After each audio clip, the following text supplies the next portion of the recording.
Welcome back. Neck and back pain is a daily struggle for many people, but our next guest says technology is making it possible to be rid of it for good. Here to tell us more is Dr. Thomas Kramer, Medical Director of Physicians Diagnostics and Rehabilitation, also known as PDR. Welcome back. Thank you. Good to be here. Today we're going to focus on the myths that people hear, the scuttlebutt that sometimes is true and maybe sometimes not about neck and back pain. Yes. And should we just go down the list? Sure. Okay, we'll start with the first one. An MRI should identify the cause of my problem, because a lot of times you'll go to a doctor and they'll say, well, let's do an MRI, and then we'll figure out what's wrong. Is that true or not? All the time. It's very common. And unfortunately, in about 85 to 90% of the cases of back pain, we can't tell people exactly where the pain's coming from. Really? Now, does that mean that we don't see abnormalities on the scan? No, we do in most cases. But so do we see that in normal people, patients without pain at all. One study, up to 67% had abnormalities. So it's very important that the clinician takes what they see on the scan and correlate with the clinical picture. If we don't do that, if there's not a correlation, we can send people down the wrong path, leading to either excessive or sometimes dangerous or risky treatments. Okay. The second myth says the pain must be all in my head, and is that maybe partially because in the past maybe they haven't seen where the problems are? That is true. If they can't determine what the cause is, oftentimes people are told that. We don't see it as much anymore. I tell people, if you ever hear that from a provider, it's time to find somebody new. Now you've got something called Medix. What is that? Medix refers to specialized spinal rehab equipment. And I think we probably show some on the screen.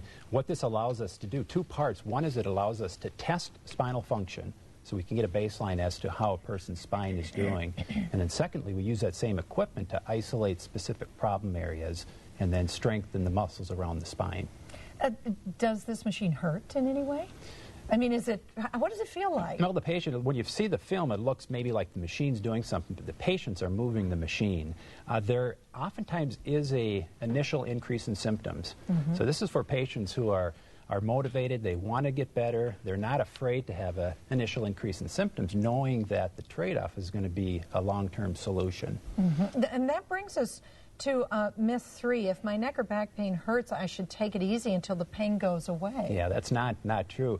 Believe it or not, there was a time where all patients were told to just rest if they're in pain, sometimes for days or even weeks. And we now know that that's really not good advice at all. Prolonged bed rest usually leads to more problems and, ironically, more pain in the long run. So we usually will tell people, keep moving, keep active, even when in pain. Of course, you should do it with supervision, medical supervision. Okay. Myth number 4, I will need to get chiropractic or massage treatment every week to control the pain. Only if you want to. And some people do. Yeah, massage every week's not so bad. It does work and it feels good, and there are patients who prefer to do that and willing to pay for it. And there's nothing wrong with those treatments.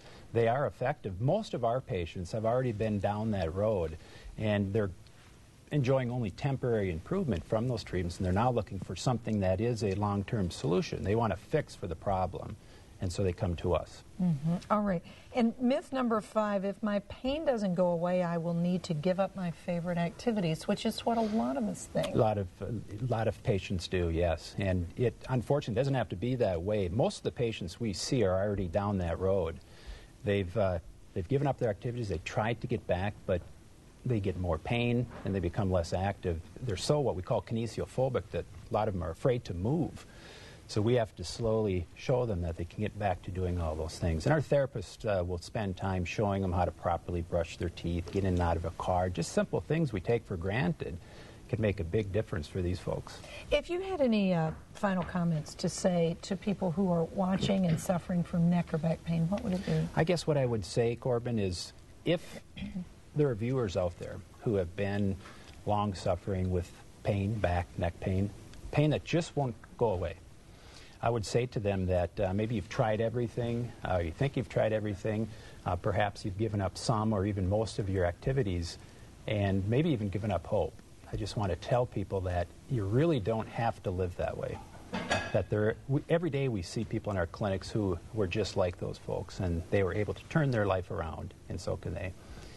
Yeah, it's very encouraging. Well, I'm going to tell everybody how they can get in touch with you and do just that. Thank you for stopping by. It's nice to see you again.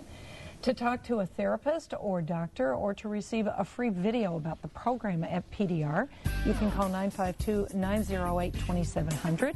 You can also log on to pdrclinics.com, and we'll wrap things up right after the break.